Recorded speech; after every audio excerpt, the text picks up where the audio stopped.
Ang unang pagkakataon na nakita ko siya, parang bumagal ang takbo ng mundo. Hindi ko alam kung paano ko ilalarawan ang naramdaman ko. Isang halo ng kaba, saya, at takot. Siya ang tipo ng tao na hindi mo basta-bastang malilimutan. May kakaibang ningning ang kanyang mga mata. At kahit hindi siya nagsalita, parang may sinisigaw ang kanyang pagkatao na pilit kong gustong intindihin. Hindi ko alam kung bakit siya ang pinili ng puso ko. Pero sa sandaling iyon, alam kong handa akong iwan ang lahat para sa kanya. Nagsimula ang kwento namin sa simpleng pagkakaibigan. Siya si Miguel, ang lalaking palaging puno ng kwento, palaging masaya, at palaging may pangarap. Ako si Clara, ang babaeng tahimik, palaging nakikinig, at palaging nakahandang suportahan siya. Sa tuwing magsasama kami, nararamdaman ko ang liwanag na dala niya. Sa kabila ng mga problema ko sa buhay, ang mabigat na responsibilidad sa pamilya, ang kawalan ng direksyon, si Miguel ang naging dahilan kung bakit muli akong umasa. Naging mundo ko siya, ang sentro ng lahat ng ginagawa ko. Hindi ko inakala na magiging mas malalim pa ang koneksyon namin. Nagsimula siyang magkwento tungkol sa mga pangarap niya. Ang magkaroon ng negosyo, ang makapagpatayo ng bahay para sa pamilya niya, ang makahanap ng babaeng magmamahal sa kanya ng tunay. Sa bawat salitang binibitiwan niya, ramdam kong ako ang babaeng yon. Hindi niya kailanman sinabi, pero sa mga tingin, sa mga ngiti, sa mga tahimik na sandali naming magkasama, alam kong may espesyal sa pagitan namin. Hanggang sa dumating ang araw na kailangan niyang umalis. Iyon ang araw na parang bumagsak ang mundo ko. Nakakuha siya ng oportunidad sa ibang lugar. Isang trabaho na magbibigay daan sa mga pangarap niya. Sa kabila ng sakit, pinili kong mangumiti at magpakatatag. Miguel, sabi ko, pilit nilalabanan ang namumuong luha sa mga mata ko. Gawin mo ang lahat para matupad ang mga pangarap mo. Dito lang ako, palaging naghihintay. At naghintay nga ako. Linggo, buwan, taon ang lumipas. Sa bawat sandali, ginawa ko ang lahat para maging karapat-dapat sa kanya. Nagtrabaho ako ng doble, tiniis ang pagod at isinantabi ang sarili kong mga pangarap. Nagpadala ako ng mga sulat, mga regalo, mga larawan ng mga bagay na nagpapaalala sa kanya sa bahay namin, sa lugar kung saan nagsimula ang lahat. Sa tuwing dadating ang sagot niya, kahit maikli, parang buhay na buhay ako. Pero dumating ang mga araw na dumalang ang mga sagot niya. Ang dating mahabang kwento sa mga sulat ay nauwi sa mga simpleng salamat at ingat ka palagi. Ang dating masigla niyang boses sa tawag ay naging malamig. Parang may distansya na hindi ko maabot. Pilit kong inintindi. Baka pagod, baka abala. Pero sa likod ng mga ngiti ko, unti-unti akong kinakain ng takot. Ano nga ba ang nangyayari sa amin? Isang araw, bigla siyang dumating. Walang abiso, walang tawag, basta sumulpot na lang siya sa pintuan ng bahay namin. Hindi ko alam kung paano ko ipapaliwanag ang naramdaman ko. Parang bumalik lahat ng saya, parang nawala ang lahat ng pag-aalala. Niyakap ko siya ng mahigpit, pero hindi siya gumanti. Napansin ko ang lungkot sa mga mata niya, isang lungkot na hindi ko pa nakikita dati. Clara, sabi niya, may kailangan akong sabihin. Tumigil ang mundo ko sa sandaling yon. Sa bawat hakbang niya papasok ng bahay, parang nararamdaman ko na ang bigat ng sasabihin niya. Umupo kami sa sofa at pinilit kong magpakatatag. Pero ang bawat salita niya ay parang punyal na tumatama sa puso ko. May mahal na akong iba. Parang hindi ko narinig ng tama. Huminga ako ng malalim. Pilit inaayos ang mga piraso ng sarili ko. Miguel, sabi ko, ano sing ibig mong sabihin? Pero sa mga mata niya, alam kong totoo ang lahat. Hindi na siya ang Miguel na nakilala ko. Ang Miguel na nangako. Ang Miguel na pinanghawakan ko. Clara, hindi ko alam kung paano ko sasabihin sa'yo nang hindi ka masasaktan. Pero hindi ko na kayang itago. Mahal ko siya. Siya ang dahilan kung bakit bumalik ako dito. Gusto kong magpaalam ng maayos. Hindi ko alam kung paano ako nakatayo, kung paano ako nakangiti habang sinasabi niya ang lahat ng yon. Ang sakit na nararamdaman ko ay hindi maipaliwanag. Para akong nahulog sa bangin, walang makakapigil, walang makakasalo. Miguel, sabi ko, pilit hinahanap ang lakas upang magsalita. Ginawa ko ang lahat para sa'yo. Lahat. Tumayo siya at lumapit sa akin. Hinawakan niya ang mga kamay ko, pero hindi ko kayang tingnan siya sa mata. Clara, pasensya na. Alam kong hindi tama, pero hindi ko kayang pilitin ang puso ko. Hindi kita deserbesahan ng ganito, pero kailangan kong maging totoo. Sobrang bait mo, sobrang mahalaga ka sa akin, pero iba ang nararamdaman ko para sa kanya. At sa sandaling iyon bumigay ako. Hindi ko na napigilan ng luha. Ang lahat ng sakripisyo ko, ang lahat ng oras na ginugol ko para sa kanya, ang lahat ng pangarap na kinatha ko, lahat iyon biglang nawala. Tumalikod siya. At alam kong iyon na ang huling beses na makikita ko siya. Nang umalis siya sa pintuan, tumayo ako. Tumingin ako sa paligid ng bahay na minsang naging saksi sa mga pangarap namin. At doon ko napansin ang isang bagay, isang bag na naiwan niya. Nanginginig ang kamay ko, binuksan ko ang zipper. At sa loob nito, nakita ko ang isang singsing. Ang mga araw ay tila isang pelikulang paulit-ulit kong pinapanood. Pareho ang eksena. Ako, naghihintay sa kanya. Umaasa na sa susunod na pagkakataon ay makikita niya ang lahat ng ginawa ko para sa kanya. Pero hindi ganoon kadaling magising sa katotohanan. Ang puso ko'y alipin ng pangako niyang matatapos din ang lahat ng gulo. Nababalik siya ng buo para sa akin. Noong una, naniwala ako. Paano ba naman hindi? Ang mga mata niya ay parang sinag ng araw na tumatago sa madilim kong mundo. Sa tuwing nang umingiti siya, nagiging tahimik ang lahat ng ingay sa paligid. Sa tuwing hinahawakan niya ang kamay ko, pakiramdam ko'y kaya kong harapin ang anumang bagyo. Pero ngayon, ang bagyong iyon ay tila ako lang ang nakakaranas. Siya, parang hindi man lang nabasa ng ulan. Ginawa ko ang lahat. Hindi ko alam kung paano ko pa maipapaliwanag ang sakripisyong binigay ko para sa kanya. Iniwan ko ang trabaho ko. Iniwala ko ang mga kaibigan ko. Kahit ang sarili kong pamilya, hindi ko na halos nakakausap. Lahat ng oras ko, binigay ko sa kanya. Sa pagtulong sa kanya, sa pag-unawa sa kanya, sa pag-asang maibabalik ko ang ngiti niya. Pero habang ginagawa ko ang lahat, parang unti-unti akong nawawala. Parang ako na lang ang nagmamahal. Ako na lang ang lumalaban. Simula nang bumalik siya sa dating kasintahan niya upang ayusin ang mga bagay. Sinabi niyang, ang lahat ng ito ay para sa amin din. Huli na ito, mahal. Tiwala ka lang, sabi niya sa akin. Habang ang boses niya ay puno ng pagod, pero may bahid ng pag-asa. Sa tuwing sinasabi niya iyon, parang sinasaksak ako ng sariling mga pangarap. Gusto kong maniwala. Gusto kong umasa. Pero sa likod ng bawat salita niya, may kurot sa puso kong nagsasabing baka hindi na siya bumalik. Hindi ko alam kung paano ko kinaya ang mga gabing mag-isa ako. Ang kama ay tila napakalaki, malamig, at walang laman. Ang mga tawag at mensahe niya ay unti-unting nabawasan. Minsan, mga sagot niya ay maikli. Parang hindi siya naririto. Parang wala siya. Kahit pa nasa linya siya. Pero hindi ako bumitaw. Kahit ang pag-iyak ko'y tila wala ng luha. Kahit ang puso ko'y halos wala ng tibok sa sobrang sakit, nanatili akong nakatayo para sa kanya. Ako ang naging tagapagligtas niya, ang naging kanlungan niya sa tuwing siya'y guguho.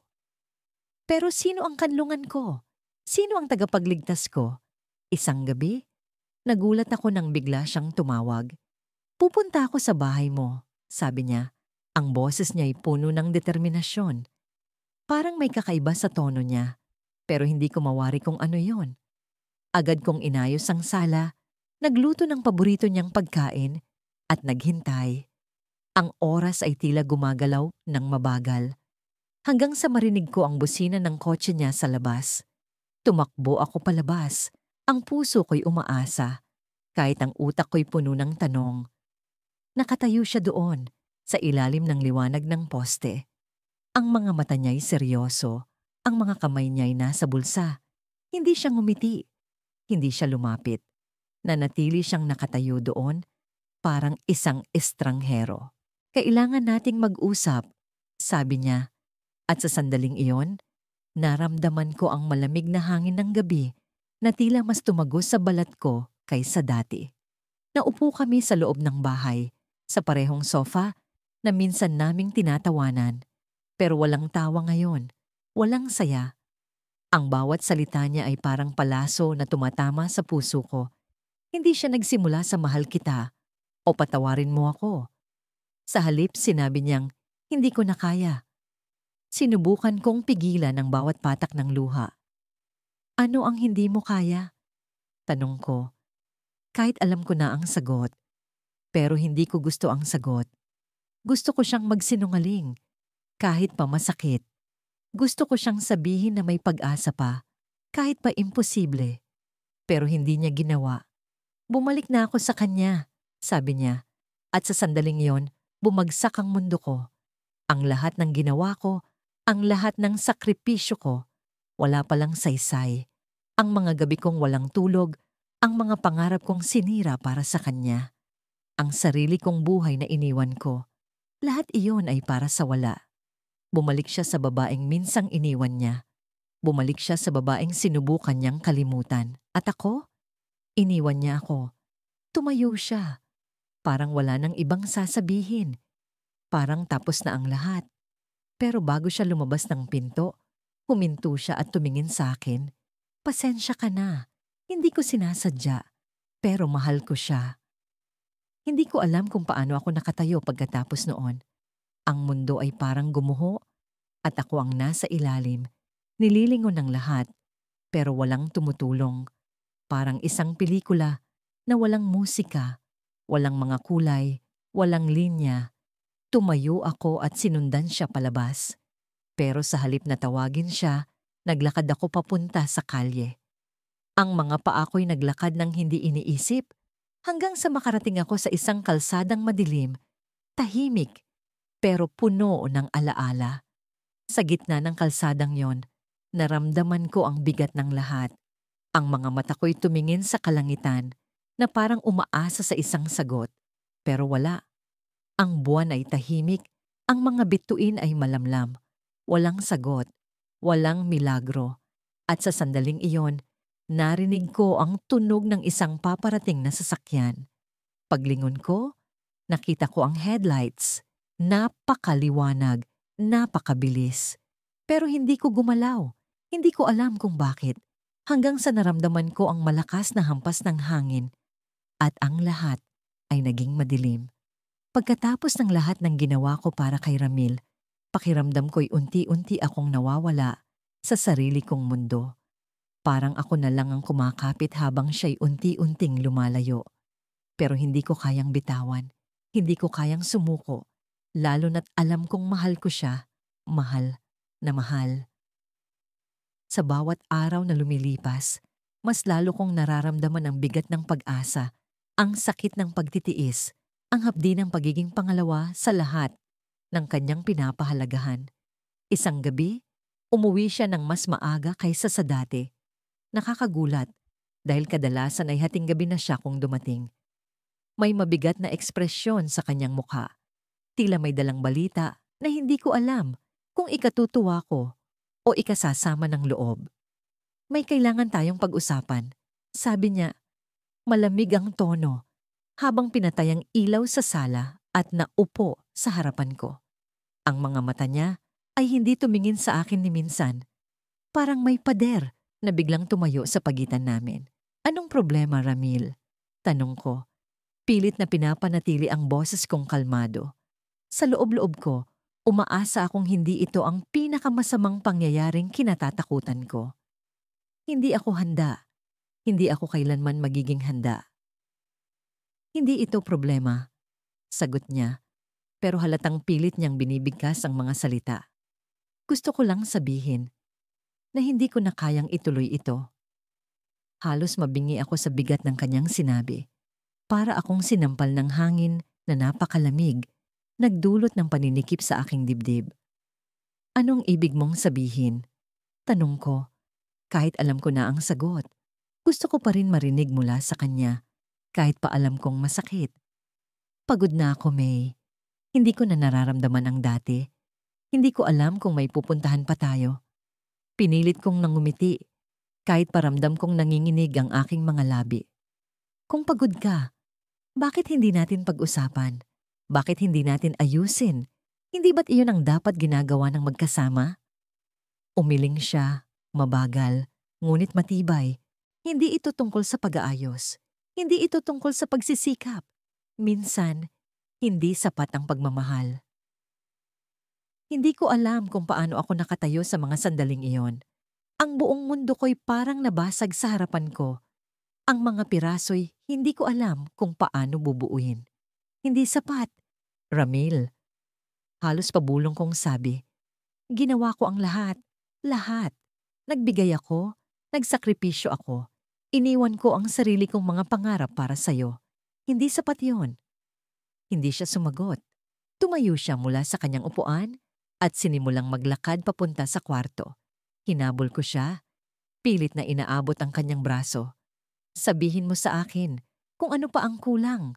Kung may iba kang mahal, sabihin mo na ngayon. Tumigil siya sa kanyang paglalakad, ngunit hindi siya lumingon. Walang iba, May. Pero minsan, ang kawalan ay higit pa sa presensya. Hindi ko maintindihan. Parang ang bawat salita niya ay nagtatagisan sa aking isipan, pero walang sagot na tumutugma. Ang kawalan? Ano ang ibig niyang sabihin?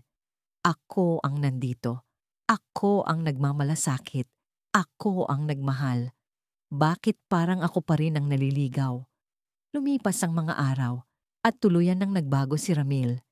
Hindi na siya madalas umuwi at kung dumating man siya sa bahay, halos hindi na kami nag-uusap. Ang bawat tingin niya sa akin ay walang laman. Parang ako'y isang estranghero na nakikitira lamang. Pero hindi ko siya iniwan. Hindi ko siya sinukuan. Hanggang sa isang gabi, nalaman ko ang sagot. Dumating siya ng lasing. Hindi niya ako napansing nakaupo sa madilim na sala. Ang bigat ng kanyang hakbang, ang amoy ng alak sa hangin, at ang bulong niya sa sarili. Lahat ng iyon ay nagbigay ng sagot na matagal ko nang hinahanap. Hindi ko siya kayang bitawan. Narinig kong sabi niya, mahina, pero malinaw. Nanlamig ang buong katawan ko. Kahit pa ang gabi mainit, hindi ako gumalaw, hindi ako nagsalita. Para akong naging bato. Sino ang hindi niya kayang bitawan? Sino ang nasa isip niya? Pagkalipas ng ilang minuto, bumagsak siya sa sofa. Tuluyan nang nawalan ng malay. Dahan-dahan akong lumapit at naupo sa tabi niya. Ang mukha niya'y payapa. Pero ang mga salitang binitawan niya'y nag-iwan ng bagyo sa aking puso. Hindi ako umiyak. Hindi ko kayang umiyak. Pero sa loob-loob ko, alam kong may isang bagay na hindi ko kailanman matatanggap. Na kahit ginawa ko ang lahat, may isang bahagi sa puso ni Ramil na hindi kailanman naging akin. Kinabukasan, habang inaayos ko ang mga gamit niya para sa opisina, may isang envelope na nahulog mula sa kanyang bag. Sa loob nito'y may lumang litrato ng isang babae. May sulat sa likod. Ang buhay ko, ang lahat ko. Hindi ako nagkamali. Hindi ako naguluhan. Siya ang sagot sa mga tanong ko. Siya ang dahilan. Ngayon, alam ko na kung bakit hindi sapat ang pagmamahal ko. Dahil ang puso ni Ramil ay matagal ng pag-aari ng iba. At ako ang babaeng nagbigay ng lahat, pero hindi kailanman naging sapat. Hawak ko ang paborito niyang jacket habang nakaupo sa gilid ng kama. Amoy pa rin nito ang pabango niyang palaging nakakahumaling. Isang linggo na ang nakakalipas mula nang marinig ko ang masakit na balita, pero parang kahapon lang nangyari. Ang bawat saglit na nagdaan ay parang isang paglalakbay sa impyerno. Bawat segundo, isang tusok sa puso. Bawat oras, isang pag-ikot ng kutsilyo sa kaluluwa ko. Ginawa ko ang lahat, hindi ba? Ibinigay ko ang buong pagkatao ko sa kanya. Iniwan ko ang trabaho ko sa Maynila para sumama sa kanya dito sa probinsya. Pinalitan ko ang pangarap kong maging isang abogada para suportahan ang pangarap niyang maging isang mahusay na pintor. Minsan, kahit wala na akong natitira sa sarili ko, pilit pa rin akong ngumingiti at sinasabing, ayos lang, mahal kita, kaya ko to. Pero ngayon, iniisip ko kung saan ako nagkamali. Saang parte ng kwento namin ako naging kulang. Nagsimula ang araw na yon nang tulad ng iba. Nasa kusina ako, naghahanda ng almusal, paborito niyang sinangag at itlog. Dumaan siya sa likuran ko, hinalikan ang pisngi ko, at nagsabing may pupuntahan siya. Ang ngiti niya noon ay parang palaging sinasabing, walang problema, mahal kita. Pero bakit hindi ko napansin na may bigat sa bawat salita niya? Pag-uwi niya, may dala siyang isang maliit na kahon. May sorpresa ako para sa'yo, sabi niya. Excited ako, tulad ng lagi. Inilapag niya ang kahon sa mesa at binuksan ito. Isang kuwintas na may palawit na hugis puso. Napakaganda. Inilagay niya iyon sa leeg ko at humanga siya sa hitsura ko, ngunit iba ang kinang sa mata niya. Para bang may gusto siyang sabihin pero hindi niya magawang ibuka ang labi niya. Sa gabing iyon, mas tahimik siya kaysa karaniwan. Hinawakan ko ang kamay niya habang nanonood kami ng TV. Pero hindi niya ako masyadong pinansin. Nagpatuloy ang ganitong kalamig na pag-uugali sa loob ng ilang araw hanggang sa hindi ko na napigilan ang sarili ko. Mahal, may problema ba? Tanong ko. Pilit na hinahanap ang sagot sa mata niya.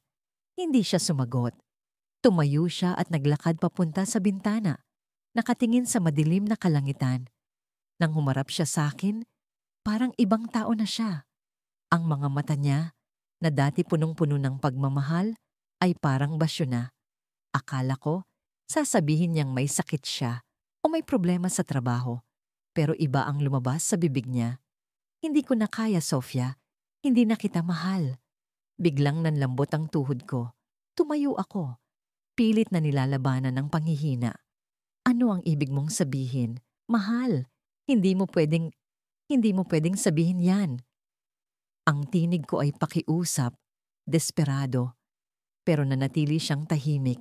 Ang mga mata niya ay hindi umiwas sa akin. Pero hindi rin sila nagbigay ng kahit anong pag-asa. May ibang babae na akong mahal, sabi niya. At sa sandaling yon, parang bumagsak ang lahat ng mundo ko. Ang mga pader ng bahay namin, ang mga alaala, ang mga pangako, lahat sila naglaho sa isang iglap. Ang nasa harapan ko ay hindi na ang lalaking minahal ko ng buo. Hindi na siya ang dahilan ng bawat sakripisyo ko. Hindi ko alam kung paano ako nakalapit sa kanya. Hinawakan ko ang mukha niya, pilit na hinahanap ang dating nararamdaman niya para sa akin. Mahal, sabihin mo sa akin kung ano ang kulang. Sabihin mo sa akin kung ano ang mali. Ayusin natin to, please. Pero umiling siya. Hindi niya ako tinulak. Pero sapat na ang galaw ng ulo niyang yon para maramdaman kong wala na akong magagawa. Pilit kong kinimkim ang sakit sa loob ko. Hindi ko siya tinanong kung sino ang babae. Hindi ko siya sinampal. Hindi ko siya sinigawan. Ang ginawa ko ay ang palagi kong ginagawa. Nagbigay. Kung masaya ka sa kanya, mahal, hahayaan kita. Ayoko kitang pigilan. Ngumiti siya, pero hindi iyon ang nangiti na gusto kong makita. Hindi iyon ngiti ng pagmamahal, ngiti iyon ng pasasalamat na parang sinasabi niyang, salamat at pinadali mo ito para sa akin. Umalis siya kinabukasan, dala ang mga gamit niya. Naiwan ako sa bahay naming punong-puno ng alaala. Ngayon, hawak ko ang jacket na iniwan niya. Iniisip ko kung tama ba ang naging desisyon ko. Pinakawalan ko siya dahil mahal ko siya. Pero sa bawat araw na lumipas, nararamdaman ko ang kawalan ng kabuluhan sa lahat ng sakripisyong ginawa ko. Wala na siyang balak bumalik at alam kong masaya na siya sa piling ng ibang tao. Tumayo ako at pumunta sa bintana, tulad ng ginawa niya noong gabing iyon. Binuksan ko ang kahon kung saan nakatago ang kuwintas na ibinigay niya sa akin. Ang palawit nitong hugis puso ay kumikislap sa ilalim ng liwanag ng buwan. Sa likod ng palawit, may nakaukit na pangalan. Hindi ko yun napansin noon. Binasa ko ang nakaukit. Elena. Nalaglag ang kuwintas mula sa kamay ko. Ang pangalan sa likod ng palawit ay hindi akin. Sa kabila ng lahat, tahimik kong pinanood ang paglayo niya. Hindi ko alam kung paano ko nagawang tumayo roon. Sa gitna ng ulan, habang ang bawat patak ay tila sinasabayan ang pagluha ng puso ko. Mula sa malayo, tanaw ko ang kanyang likod. Ang likod na dati kong sinasandalang parang pader. Ang likod na dati kong niyayakap sa tuwing pakiramdam ko ay guguho na ang mundo. Ngayon, unti-unti na itong nawawala sa harap ko, kasama ang lahat ng pangarap, pangako, at pagmamahal na itinaya ko para sa kanya. Sabi nila, ang pagmamahal ay sakripisyo. At ginawa ko yon, buong buo, walang pag-aalinlangan. Iniwan ko ang trabaho ko sa Maynila para makasama siya sa probinsya. Pinutol ko ang koneksyon ko sa mga kaibigan kong matagal ko nang kasama dahil iniisip kong sapat na siya para sa akin. Pati ang mga simpleng pangarap ko, maging isang pintor, maglakbay sa ibang bansa, magpatayo ng sariling gallery, lahat iyon isinantabi ko dahil ang pangarap niya ang naging pangarap ko. Siya ang dahilan kung bakit ako bumangon tuwing umaga. Kahit pagod na ako, siya ang liwanag sa madilim na mundo ko. Pero bakit ganito? Bakit sa huli, siya ang nagdesisyon na talikuran ako? Alam kong may mga problema kami. Sino bang relasyon ang perpekto? Pero palagi akong naniniwala na ang pagmamahal ang magsasalba sa amin. Kahit ilang beses kaming magtalo, kahit ilang gabi akong mag-isa sa kwarto habang siya ay nasa kung saan, palagi kong iniisip na babalik siya sa akin. Na mahal niya ako, gaya ng pagmamahal ko sa kanya. Ngunit mali pala ako. Ang pagmamahal ko ay tila isang ilog na walang pupuntahan. Umaagos lang, pero hindi niya kailanman naramdaman ang lamig, ang lalim, ang lakas nito. Noong isang linggo, huli kong naramdaman na may kakaiba. Nag-iba ang gawin niya. Hindi na siya tumatawa sa mga biro ko. Hindi na niya ako niyayakap ng mahigpit kagaya ng dati. Ang mga mata niya, na minsang puno ng init at saya tuwing magtatama ang aming mga tingin, ay parang may lungkot ngayon o baka pagod. Hindi ko alam. Sinubukan kong kausapin siya, pero palaging may dahilan. Busy siya. May iniisip lang daw. Pero ang damdamin ko, parang hinihila sa kung anong hukay. Alam kong may mali, pero hindi ko alam kung ano. At dumating ang araw na yon. Ang gabi na bumago sa lahat. Nasa bahay kami, tahimik na naghapunan. Nakatingin siya sa pinggan niya, mukhang malalim ang iniisip. Ako naman, pilit na pinunan ng katahimikan ng mga kwento tungkol sa araw ko. Pero hindi siya sumagot, ni tumingin man lang sa akin. Sa wakas, hindi ko na napigil ang sarili ko. Ano ba ang problema, Marco? Tanong ko. Habang pilit na nilalabanan ang panginginig ng boses ko, tumayo siya mula sa mesa, hindi sumagot. Naglakad siya papunta sa sala at sinundan ko siya. Marco, please, sabihin mo sa akin kung may mali. Kaya natin itong ayusin, di ba? Mahal kita. Ano ba ang nangyayari sa'yo? At doon niya sinabi, walang babala, walang paunang salita.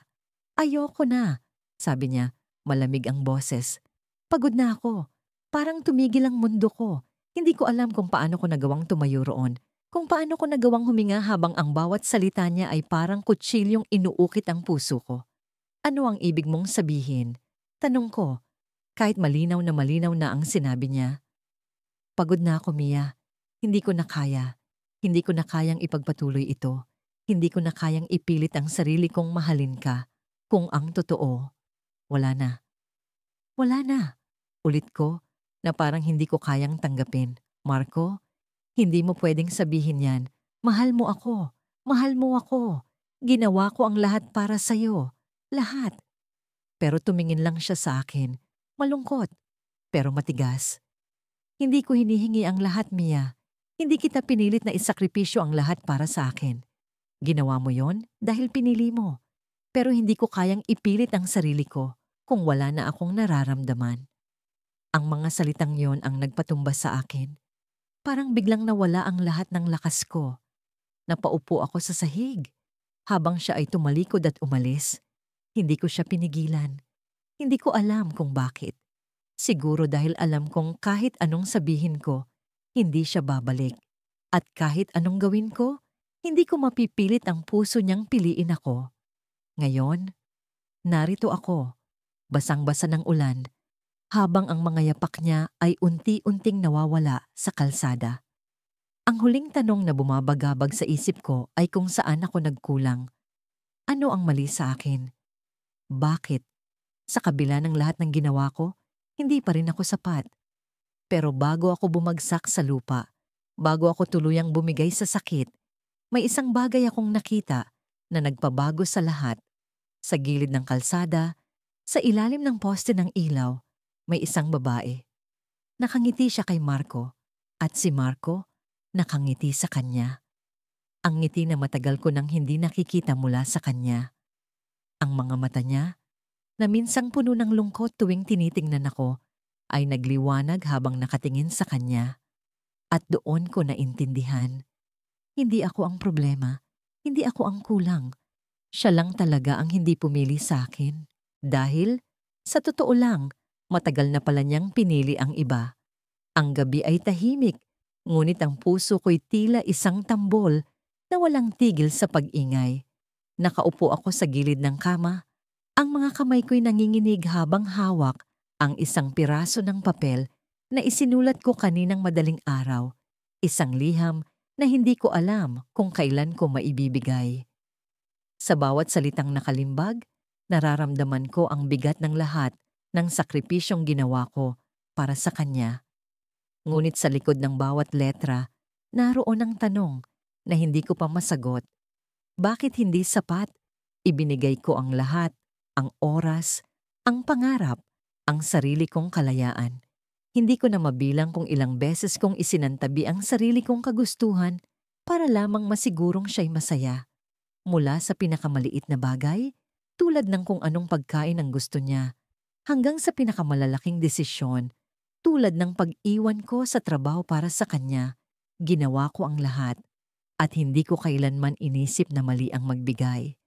Ang pag-ibig, sabi nila, ay sakripisyo. Kaya bakit masakit ang magmahal ng ganito?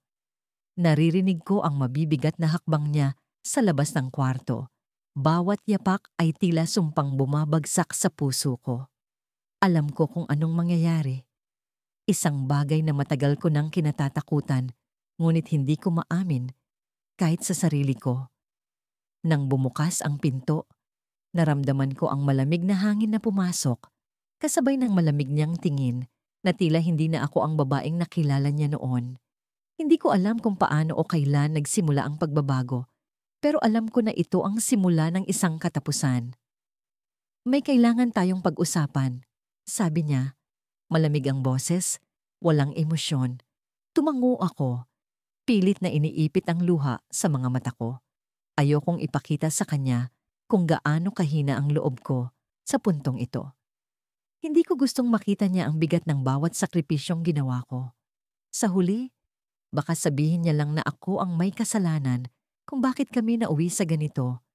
Umupo siya sa tapat ko, diretso ang tingin, ngunit hindi tumatama sa mga mata ko. Hindi ko alam kung paano ko sasabihin, "Tunang hindi ka masasaktan," sabi niya, at doon ko naramdaman ang unang punit sa puso ko. Sinabi niya pa na mahalaga ako sa kanya, na nagpasalamat siya sa lahat ng ginawa ko. Ngunit habang nagsasalita siya, alam kong hindi iyon ang mga salitang gusto kong marinig mula sa kanya. Hindi iyon ang mahal kita o huwag mo akong iwan. Sa halip, ang mga salitang lumabas sa bibig niya ay mga salitang tila patalim na dahan-dahang tumatarak sa dibdib ko. I need space, anya. I feel suffocated. Ang mga salitang yon ay tumama ng malakas sa akin para akong binuhusan ng malamig na tubig. Suffocated? Paano? Ginawa ko ang lahat para magtagal kami. Lahat ng kaya ko. Pinigilan ko ang sarili ko na magalit. Sa halip, Pilit kong hinanap ang tamang salita para maintindihan siya, para maipakita na kaya kong mag-adjust kung iyon ang kailangan niya. Ngunit habang tumatagal, nagiging malinaw sa akin na hindi ito usapin ng espasyo. Hindi ito usapin ng adjustment. Ito'y usapin ng pagkawala. Meron na bang iba? Tanong ko. Mahina ang boses. Halos hindi ko na marinig ang sarili ko. Hindi siya sumagot agad, pero ang katahimikan niya'y sapat na para malaman ko ang sagot. Napalunok ako, pilit nilalabanan ang panginginig ng kamay ko. Alam ko na may mali, pero hindi ko alam kung gaano kalalim ang sugat na yon. Akala ko, saglit lang siyang nawawala. Akala ko, ako lang ang problema. Pero ang totoo pala, matagal na siyang tumalikod sa amin. Tama na, sabi niya. Hindi ko na kayang ipagpatuloy ito. Tumayo siya. Iniwan akong nakaupo pa rin sa kama. Hawak ang papel na isinulat ko kanina. Gusto kong tawagin siya, pigilan siya. Sabihin na kaya ko pa siyang mahalin, kahit na siya'y nasaktan na. Pero hindi ko magawa. Hindi ko rin alam kung bakit. Siguro dahil alam kong kahit anong gawin ko, siya pa rin ang pipiliing umalis. Siya pa rin ang magpapasya na hindi ako ang babaeng gusto niyang makasama. Nang magsara ang pinto, doon pumatak ang mga luha ko. Isa-isang bumagsak sa papel na hawak ko, binubura ang tinta ng bawat salitang isinulat ko. Ang liham na sana'y magpapaalala sa kanya kung gaano ko siya kamahal ay unti-unting nawawala sa harapan ko. At sa sandaling iyon, naramdaman ko ang pagkalunod sa kawalan. Ginawa ko ang lahat, pero bakit siya pa rin ang iniwan? Tumayo ako. Pilit nilalabanan ang bigat sa dibdib ko. Lumapit ako sa bintana. Tinignan ang kalsada sa labas. Naroon siya, naglalakad palayo, hindi man lang lumilingon. Sa ilalim ng ilaw ng poste, nakita ko ang isang bagay na dumaan sa isip ko na hindi ko inaasahan. Sa mga kamay niya, hawak niya ang isang payong, ang payong na binigay ko sa kanya noong magkasama pa kami. Tila nagpapakita yon ng irony. Kaya niyang dalhin ang mga bagay na binigay ko, pero hindi niya kayang dalhin ang pagmamahal ko. Napakapit ako sa bintana, hinayaan ang luha na bumagsak. Ngunit bago ako tuluyang bumigay sa sakit, may narinig akong tunog. Isang mensahe sa telepono. Agad ko itong kinuha at binuksan. Ang numero'y hindi pamilyar, pero ang mensahe ay malinaw. Alam ko kung bakit siya umalis. Hindi ikaw ang problema, pero may bagay kang dapat malaman. Nanginig ang kamay ko habang binabasa ang mensahe. Ang mundo ko'y parang bumaligtad sa loob ng isang segundo. Sino siya? Ano ang alam niya? At bakit may bagay pa akong dapat malaman? Pumapatak ang ulan sa labas ng bintana habang nakaupo ako sa gilid ng kama. Hawak ang isang larawan naming dalawa. Ako at si Marco. Hindi maalis sa isipan ko ang huling beses na nag-usap kami. Ang bawat salitang binitiwan niya ay parang kutsilyong paulit-ulit na itinusok sa puso ko. Hindi ko alam kung paano magsisimula ulit, kung paano itatama ang lahat ng mali. Ginawa ko ang lahat para sa kanya. Pero bakit ganito ang wakas namin? Naalala ko pa ang araw na pinili kong talikuran ang sarili kong pangarap para suportahan siya. Gusto kong maging guro. Pero sinabi niya na hindi raw sapat ang kikitain ko para sa plano naming buhay. Kailangan natin ng mas malaki, sabi niya, habang yakap-yakap ako sa ilalim ng mga bituin. Kaya iniwan ko ang pangarap ko at pumasok sa trabaho bilang sekretarya sa isang kumpanyang hindi ko naman pinangarap. Ang mahalaga, makatulong ako sa kanya. Ang mahalaga, magkasama kami. Halos araw-araw akong lumalaban sa pagod. Madaling araw pa lang, gising na ako para maghanda sa trabaho. Pag-uwi, magluluto ako para sa kanya, maghuhugas ng pinggan, maglilinis ng bahay. Hindi ko na alintana ang sarili kong pahinga. Ang mahalaga, okay siya. Minsan, iniisip ko kung napapansin niya ang sakripisyo ko. Pero kahit hindi niya sabihin, iniisip ko na lang na mahalaga sa kanya ang ginagawa ko. Mahal na mahal ko si Marco, kaya handa akong isakripisyo ang lahat. Hanggang isang gabi, Dumating siya na tila ibang tao. Hindi siya nagsalita. Hindi siya ngumiti. Tinanong ko siya kung may problema. Pero umiling lang siya. Ngunit alam kong may mali. Hindi ako tanga. Nararamdaman ko ang lamig sa pagitan namin. Pero pinilit kong magpakumbaba. Pinilit kong intindihin siya. Iniisip ko na baka pagod lang siya. O may iniisip na mabigat. Lumipas ang mga araw. At parang unti-unti akong nawawala sa mundo niya. Hindi na siya tumatawag tuwing lunch break. Hindi na siya nagkukuwento tungkol sa trabaho niya. Kahit sa gabi, mas madalas na tahimik lang kami habang kumakain.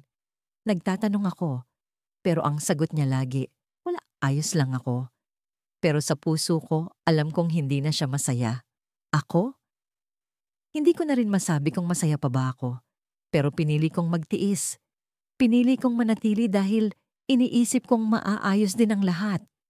Isang araw, habang nag-ayos ako ng mga gamit niya, isang simpleng bagay na ginagawa ko para sa kanya nang walang reklamo, may natagpuan akong hindi inaasahan.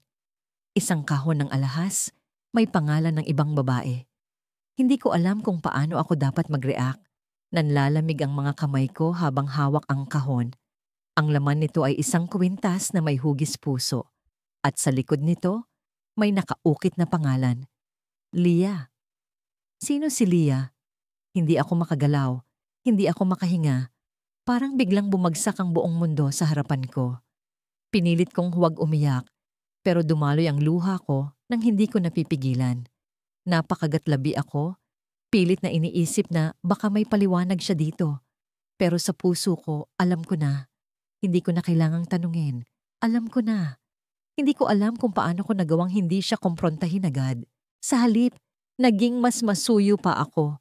Naging mas maaalalahanin, mas maunawain. Ang iniisip ko lang, baka may paraan para maisalba ko pa ang relasyon namin. Baka magbago ang isip niya. Baka ako ang piliin niya. Pero habang tumatagal, mas lalong lumilinaw sa akin na hindi na ako ang babaeng mahal niya. Hanggang dumating ang huling gabi. Umuwi siya ng hating gabi, amoy alak, at hindi man lang nag-abala na magpaliwanag kung saan siya galing. Buong araw akong naghanda ng hapunan, naghugas ng mga damit, naglinis ng buong bahay, pero wala man lang siyang sinabi. Sa halip, tumingin siya sa akin ng malamig. Marco, sabi ko. Pilit na pinipigilan ang nanginginig kong boses. Ano bang nangyayari sa atin? Hindi siya sumagot. Tumayo lang siya, naglakad papunta sa kwarto at sumagot ng isang salitang halos ikabagsak ko. Ayoko na. Parang huminto ang oras. Parang hindi ko na kayang huminga. Anong ibig mong sabihin? Tanong ko, pero hindi na siya nag-abala na magpaliwanag. Kinuha niya ang isang bag, nilagay ang ilang gamit at tumingin sa akin ng walang emosyon. May mahal na akong iba. Hindi ko alam kung gaano katagal akong nakatayo doon. Hindi makapaniwala sa narinig ko. Pero ang mas masakit, hindi ko siya pinigilan. Hindi ko siya sinubukang pigilan. Pinanood ko lang siyang umalis, dala ang bag niya, dala ang puso ko. Pagkalipas ng ilang araw, natuklasan ko kung sino ang babaeng yon. Si Leah, ang bagong empleyado sa opisina nila. Maganda siya, mas bata, mas masayahin. At ang pinakamalaking twist, siya ang babaeng tinulungan kong makapasok sa trabaho. Ako ang nag-refer sa kanya. Ako ang nagtiwala. Ako ang nagbigay ng daan para magkakilala sila. Ngayon, habang nakatingin sa larawan naming dalawa, iniisip ko kung paano ko nagawang ibigay ang lahat sa taong hindi naman pala ako kayang pahalagahan. Ginawa ko ang lahat, pero siya pa rin ang iniwan. Sa huling pagkakataon, tumayo ako sa harap ng salamin at tinitigan ang sarili ko. Baliw na baliw, sugatan, pero pilit pa rin akong tumatayo. Sa bawat paghinga, ramdam ko ang bigat ng bawat desisyon na ginawa ko para sa kanya. Ang bawat sakripisyo, ang bawat pagluha, ang bawat gabi na pinilit kong paniwalain ang sarili ko na magiging tama rin ang lahat. Ngunit ngayong umaga, sa malamig na liwanag ng araw, alam ko na ang katotohanan. Hindi ko siya kailanman lubos na naabot.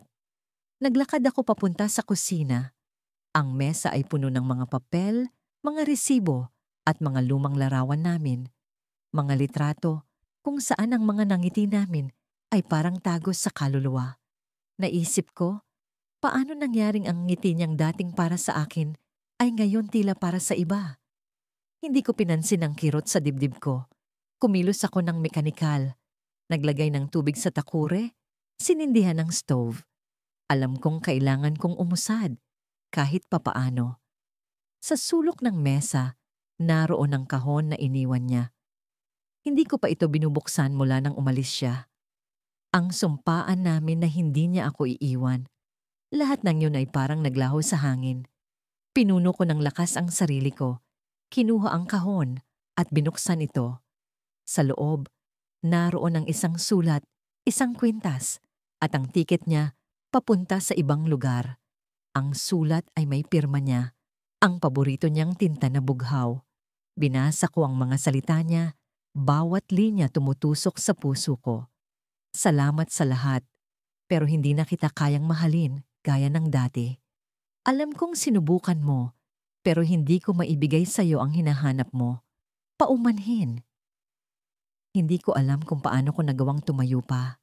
Ang boses niya, ang mga salitang yon, parang paulit-ulit na bumubulong sa utak ko. Salamat, paumanhin. Ang sakit ay parang apoy na sumusunog sa loob ko. Ginawa ko ang lahat. Iniwan ko ang trabaho ko para sa kanya. Nagsinungaling ako sa pamilya ko para sa kanya. Pinili ko siya sa lahat, kahit sa sarili kong pangarap. Dumating ang gabi. Ang ulan ay bumuhos ng walang tigil. Parang sinasalamin ang bigat ng nararamdaman ko. Nakaupo ako sa sahig. Hawak ang kwintas na iniwan niya. Pinaikot-ikot ko ito sa mga daliri ko. Iniisip kung may kahulugan pa ba ito. Bakit niya iniwan ito? Para bang iniisip niyang may halaga pa ito sa akin? Gusto kong itapon, durugin, pero hindi ko magawa. Napakabigat ng bawat galaw. Parang bawat hakbang ay mas nagpapalayo sa akin sa kung sino ako dati. Nagising ako sa tunog ng telepono. Hindi ko alam kung anong oras na, pero dilim pa rin sa labas. Kinuha ko ang telepono at narinig ko ang boses ng kaibigan ko, si Liza. Mahalaga ito. Kailangan mo akong puntahan ngayon, sabi niya. Hindi ko maintindihan ang urgency sa boses niya. Gusto kong sabihin na wala akong lakas, pero may kung anong puwersa ang nagtulak sa akin na bumangon. Kinuha ko ang jacket ko at lumabas sa ulan. Pagdating ko sa lugar na sinabi niya, naroon siya, basang-basa, nanginginig. May kailangan kang makita, sabi niya, at dinala niya ako sa isang bar na hindi ko kailanman napuntahan. Sa likod ng malabong ilaw at malalakas na tawanan, nakita ko siya. Siya, ang lalaking lahat ng sakripisyo ko ay para sa kanya. Kasama niya ang isang babae. Hindi ko alam kung paano ko nagawang humakbang papalapit. Ang bawat galaw ay parang isang panaginip na masama. At doon ko nakita ang hindi ko inaasahan. Ang babae, hindi estrangero. Si Mia, ang pinakamatalik kong kaibigan. Ang babaeng unang nagsabi sa akin na mahalin ko siya. Naroon sila, magkahawak kamay, nakangiti sa isa't isa na parang walang ibang nag-e-exist sa mundo. Hindi nila ako napansin, pero parang bumagsak ang lahat ng pader sa paligid ko. Ang mga tao ng pagkakaibigan namin ni Mia, ang mga pangakong binuo namin, ang mga gabing magkasama kaming nag-usap tungkol sa pangarap. Lahat ng yon ay naglaho. Liza, bakit mo ako dinala rito? Tanong ko. Halos hindi na marinig ang boses ko dahil sa lakas ng musika. Hindi siya sumagot. Nakatitig siya sa kanila, sa eksenang tila sinadyang buuin para lang sirain ako. Hindi ko na magawang tumingin pa. Tumalikod ako at lumabas sa bar. Ang hangin sa labas ay malamig, pero hindi nito kayang patayin ang apoy ng galit at sakit sa loob ko. Sa pag-uwi ko, binalikan ko ang kahon na iniwan niya. Hindi ko na malayang hawak ko na ang tiket niya. Sa likod nito, may nakasulat. Para kay Mia, sana magustuhan mo ang sorpresa ko. Ang twist na yon, Ang pagkakabit ng mga piraso ay parang pako sa kabaong. Hindi lang niya ako iniwan. Ginamit niya ang bawat sakripisyo ko para sa iba. Ang lahat ng ginawa ko, ang lahat ng tiniis ko, para sa kanya ay naging daan para sa kanila. Ngayon, naupo ako sa mesa, hawak ang tiket. Sa isang iglap, napagtanto ko ang isang bagay. Hindi ko siya nawala. Hindi ko siya kailanman nagkaroon. Ang nawala sa akin ay ang sarili ko. Sa bawat hakbang na ginawa ko patungo sa pintuang yon, pakiramdam ko'y bumibigat ang mga paa ko. Para bang may nakapasan na mundo sa mga balikat ko. Ang pintuan ay bahagyang nakabukas at mula roon ay naririnig ko ang mahinang usapan nila. Ang boses niya, ang boses na ilang taon kong minahal, na kahit sa pinakamadilim na gabi ay naging ilaw ko, ay ngayon ay puno ng lambing, ngunit hindi para sa akin. Pinilit kong pigilan ang panginginig ng mga kamay ko habang itinulak ko ng bahagya ang pintuan. Sa likod ng manipis na kurtina ay tanaw ko sila. Nakaupo siya sa sofa, nakangiti, habang ang kamay niya ay nakapatong sa kamay ng babaeng nakaupo sa tabi niya. Ang babaeng iyon, ang babaeng minsan niyang kinuwento sa akin, ngunit sinabing wala raw akong dapat ipagselos. Sa harap nila ay isang bote ng alak, 2 baso, at mga nalantang bulaklak sa ibabaw ng mesa. Mga bulaklak na minsan ay binibigay niya sa akin tuwing may espesyal na okasyon. Ngunit hindi na ngayon. Gusto kong sumigaw. Gusto kong magwala. Baliin ang lahat ng nasa harapan ko at itanong sa kanya kung bakit. Bakit? Sa kabila ng lahat ng ginawa ko, ay siya pa rin ang pinili niyang mahalin. Ngunit ang boses ko'y tila nalunod sa bigat ng puso kong basag na basag. Nagsimula akong umatras, ngunit hindi ko namalayang natapakan ko ang isang lumang sahig na umingit. Napalingon siya. Napatingin ang mga mata namin sa isa't isa. Isang sandali na tila bumagal ang oras. Hindi ko alam kung paano ko siya titingnan. Kung galit ba, lungkot, o desperasyon ang dapat makita niya sa mga mata ko. Ngunit ang nakita ko sa kanya ay pagkabigla. At isang bagay na mas masakit. Pagkukumpirma. Maria, tawag niya sa akin. Ngunit ang boses niya ay puno ng pag-aalinlangan. Hindi niya sinabi ang pangalan ko ng may init tulad ng dati. Ang pangalan ko'y tila isa na lang alingawngaw na wala ng kahulugan sa bibig niya. Ang babaeng nasa tabi niya ay tumingin din sa akin.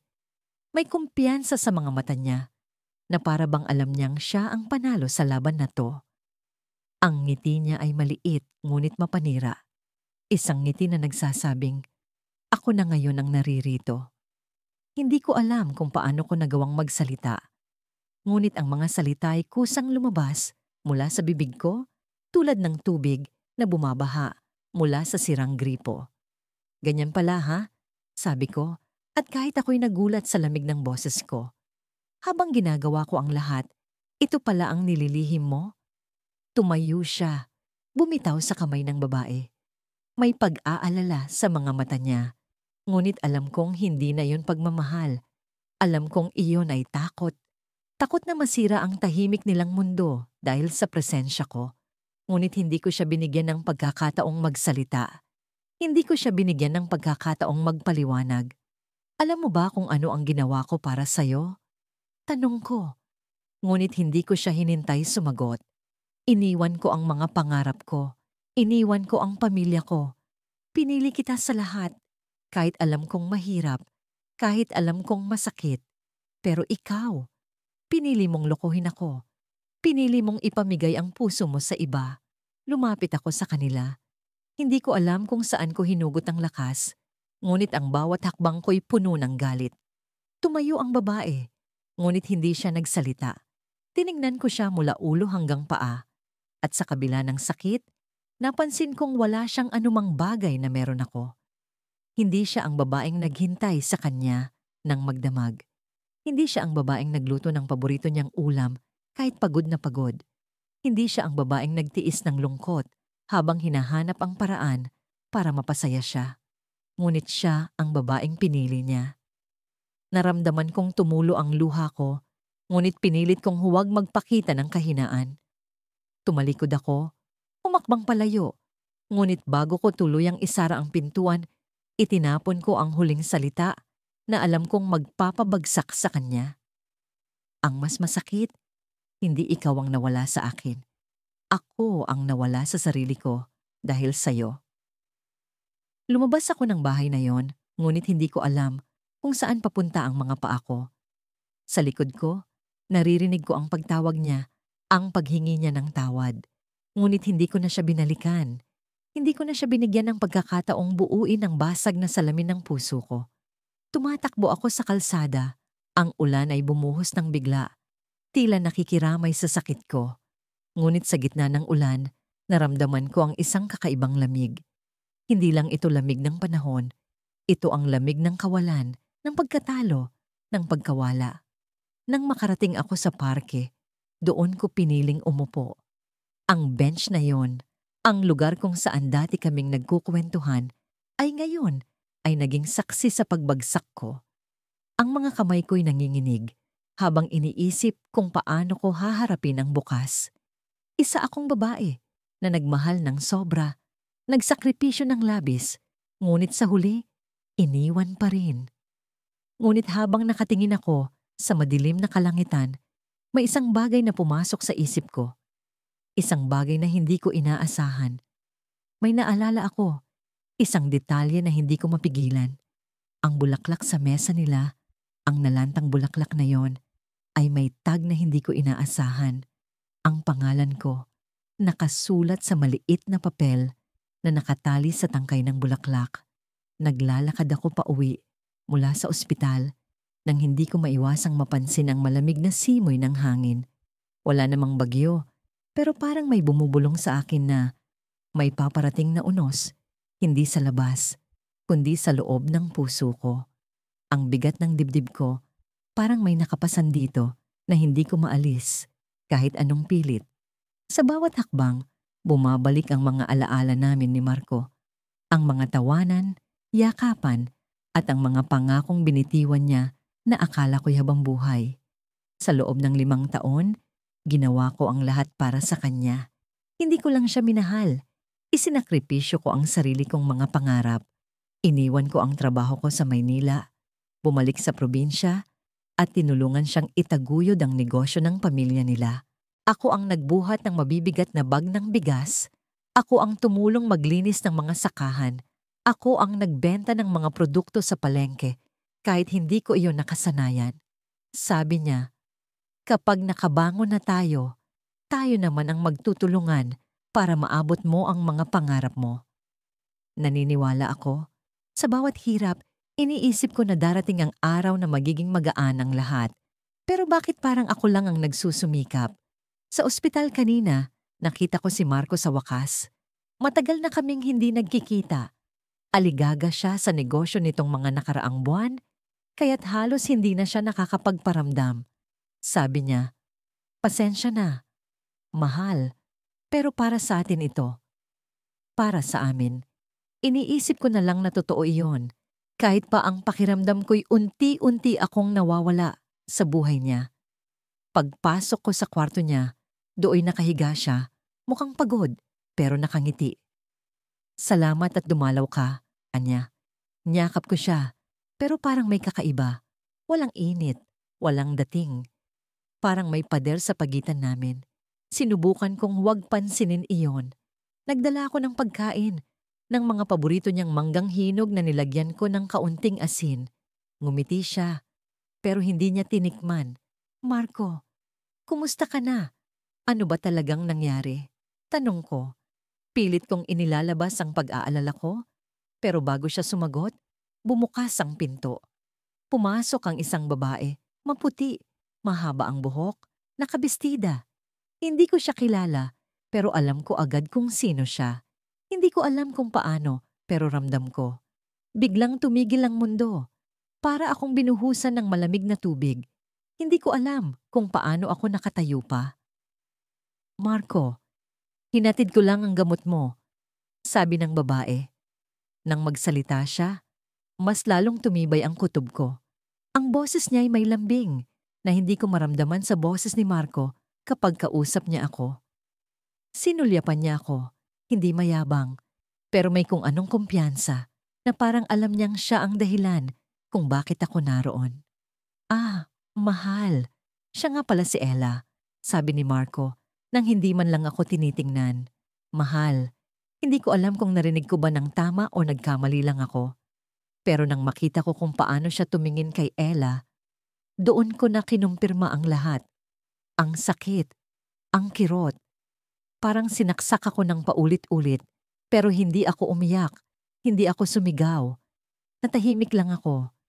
Nang umalis si Ella, nagkaroon kami ng pagkakataong mag-usap. Marco, sabi ko, halos hindi ko na makilala ang boses ko. Ano ang nangyayari? Hindi agad siya sumagot. Tumitig siya sa kisame. Parang may binibilang na bituin doon.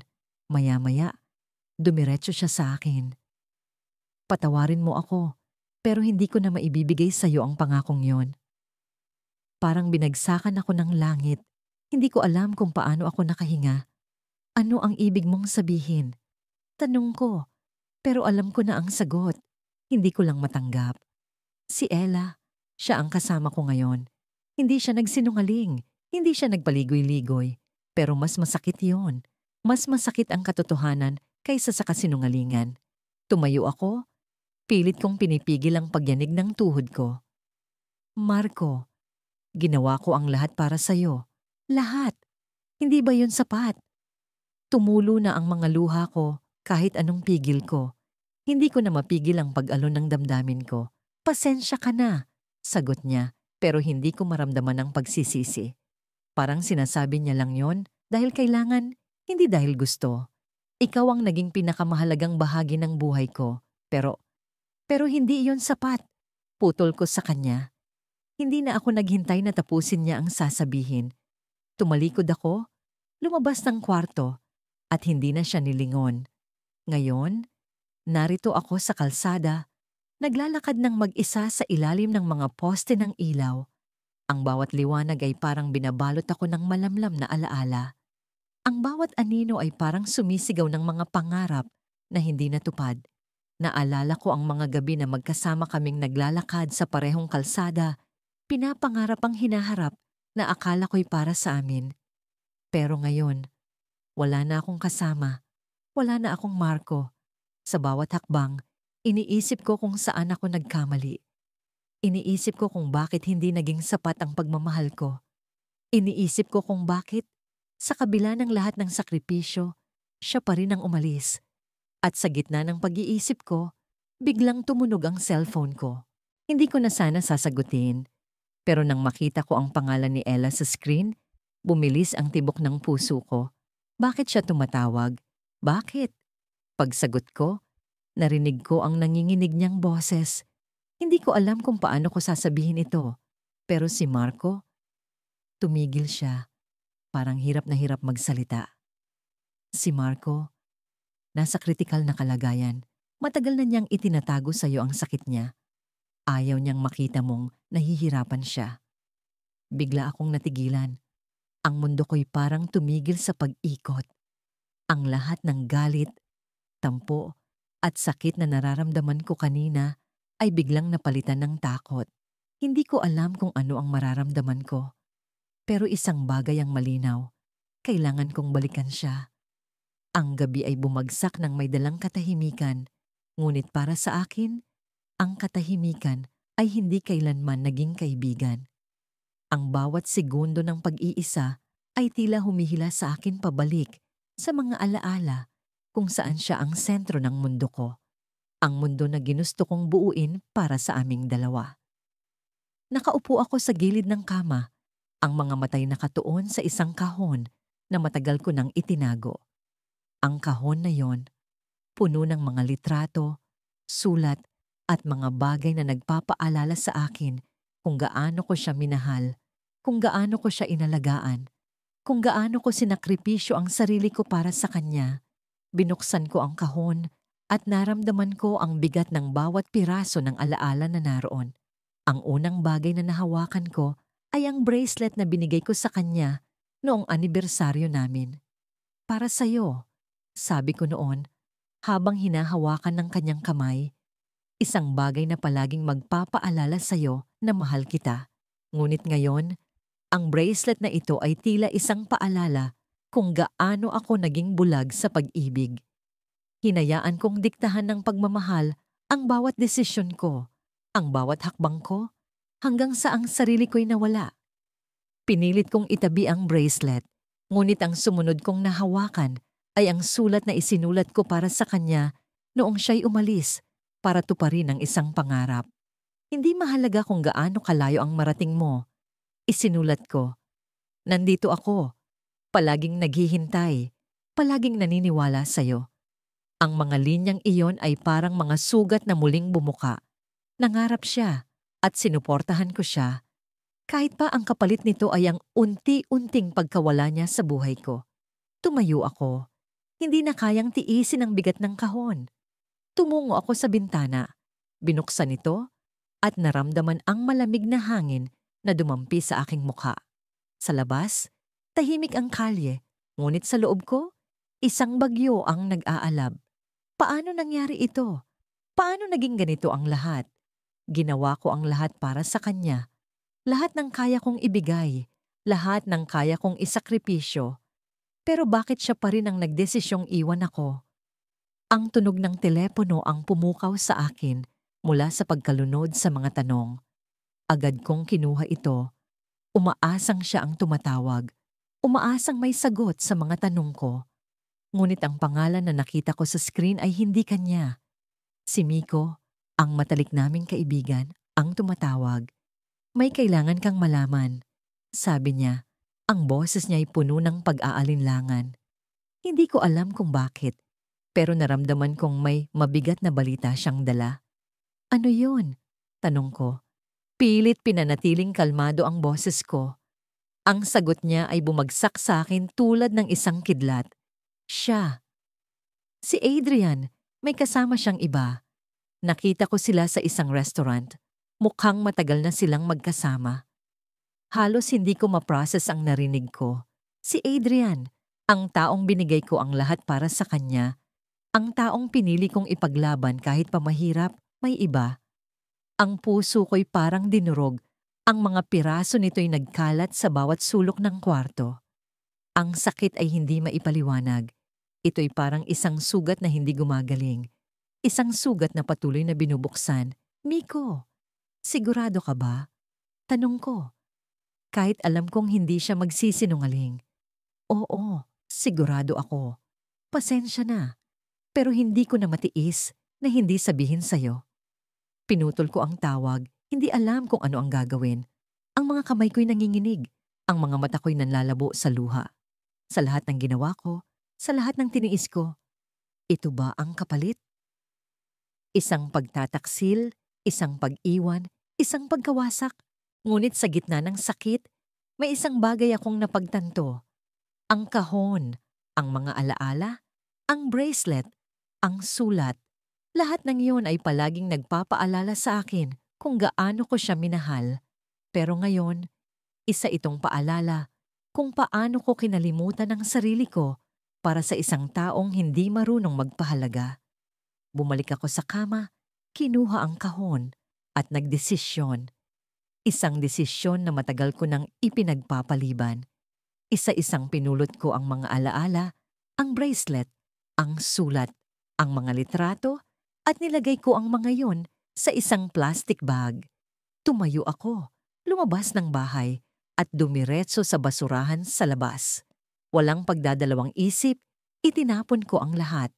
Ngunit bago ko maisara ang basurahan, may isang bagay akong napansin. Sa sulok ng plastic bag, may isang piraso ng papel na hindi ko alam kung paano napunta roon. Kinuha ko ito, binuksan, at natigilan sa nabasa ko. Isang sulat mula kay Adrian na hindi ko alam kung kailan niya isinulat. Para sa'yo, nakalagay sa simula ng sulat. Alam kong hindi ko masusuklian ang lahat ng ginawa mo para sa akin. Pero sana, maintindihan mo kung bakit ko kailangang umalis. Hindi ikaw ang problema. Ako ang problema. At sana, sa huli, mahanap mo ang kaligayahan na hindi ko kayang ibigay. Ang bawat salita ay parang mga patalim na tumatama sa puso ko. Ngunit ang pinakamalala ay ang huling linya. May mga bagay na hindi sinasadya, pero sana patawarin mo ako. Nanginig ang mga kamay ko habang hawak ang sulat. Sa sandaling yon, napagtanto ko na ang pag-ibig na binigay ko sa kanya ay hindi kailanman naging sapat. Hindi dahil kulang ako, kundi dahil siya ang kulang. Ngunit ang tanong na bumalot sa akin ay ito, ano ang hindi niya sinasadya? Ano ang hindi ko alam? Sa gitna ng katahimikan ng gabi, naramdaman ko ang isang bagay na kakaiba. Ang sulat na ito, ang huling pahina ng kwento namin, o baka ito ang simula ng isang bagay na mas masakit pa,